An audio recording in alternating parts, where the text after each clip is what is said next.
LDFിൽ ആദ്യ സ്ഥാനാർത്ഥി പ്രഖ്യാപനം നടത്തിയത് NCP ആണ്. എലത്തൂരിൽ AK ശശീന്ദ്രനും കുട്ടനാട്ടിൽ തോമസ് കെ തോമസും മത്സരിക്കും. കോഴിക്കോട് ജില്ലയിൽ ഒരു സീറ്റ് വേണമെന്ന ആവശ്യം ഉന്നയിച്ച് കേരള കോൺഗ്രസ് മാണി വിഭാഗവും രംഗത്ത് വന്നിട്ടുണ്ട്.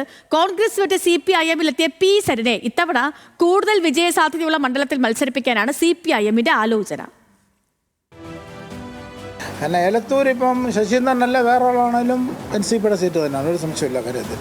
കാരണം ശശീന്ദ്രൻ അവിടെ മത്സരിക്കാൻ പറഞ്ഞത് പവാർജിയാണ്, ഞാനല്ല. ഞാനും അദ്ദേഹത്തോട് ചോദിച്ചു ആരാണ് അവിടെ വേണമെന്ന്. അദ്ദേഹം പറഞ്ഞു ശശീന്ദ്രനും എനിക്ക് മത്സരിക്കണമെന്നൊന്നും പറഞ്ഞിട്ടില്ല. വളരെ ക്ലിയറാണ് ആ കാര്യം. കൊച്ചിയിൽ ചേർന്ന NCP സംസ്ഥാന നിർവാഹക സമിതി യോഗത്തിന് ശേഷമാണ് സംസ്ഥാന അധ്യക്ഷൻ തോമസ് കെ തോമസ് സ്ഥാനാർത്ഥി പ്രഖ്യാപനം നടത്തിയത്. എലത്തൂരിൽ നിന്ന് AK ശശീന്ദ്രനും കുട്ടനാട് നിന്ന് തോമസ് കെ തോമസും വീണ്ടും ജനവിധി തേടും.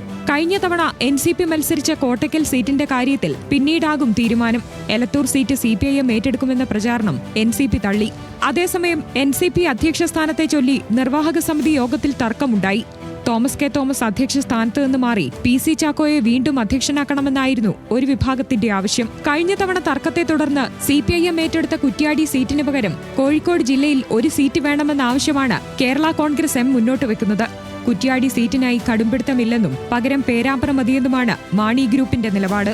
ഞങ്ങൾക്ക് കുറ്റ്യാടി തന്നെ തന്നോണമെന്നില്ല, അത് മുന്നണി താല്പര്യം അനുസരിച്ച് ഏതായാലും ഒരു സീറ്റ് നമുക്ക് കോഴിക്കോട് ജില്ലയിൽ വരുന്ന നിയമസഭാ തെരഞ്ഞെടുപ്പിൽ നിർബന്ധമായും കിട്ടിയിരിക്കണം എന്ന് തന്നെയാണ്.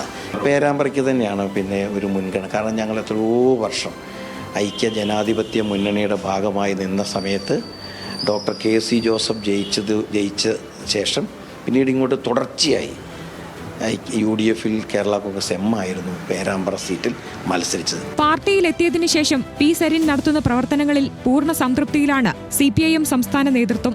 പാലക്കാടിനു പകരം വിജയസാധ്യതയുള്ള ഒറ്റപ്പാലമോ ഷൊർണൂരോ സരിനെ സ്ഥാനാർത്ഥിയാക്കാനാണ് തീരുമാനം.